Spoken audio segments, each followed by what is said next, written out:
మీరు వచ్చిన తర్వాత మీ గవర్నమెంట్లో ఒకటి పెట్టారు. ఏమని? Dynamic adangal correction, dynamic adangal sub division, dynamic adangal sub division అని పెట్టారు. ఎంత రోత, ఎంత బూత్ అది!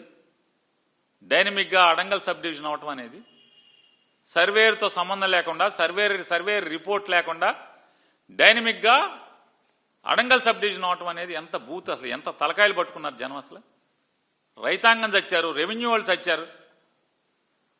మీ పైత్యానికి, అనాలోచితంగా మీరు తీసుకొచ్చినటువంటి మార్పులకి.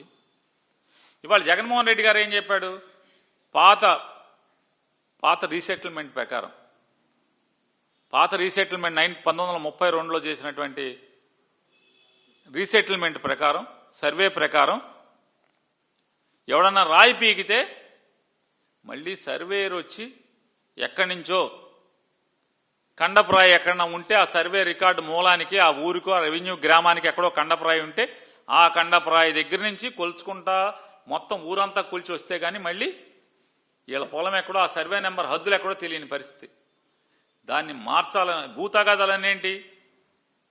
చంద్రబాబు నాయుడు గారు అబ్బాయి లాంటివాడో, చంద్రబాబు గారు లాంటివాడో గబాలను ఒక రాయి పీకేస్తే తెల్లారేపటికి పొలం గట్టు జరుపుకుంటే రైతుకు దిక్కులేని పరిస్థితి.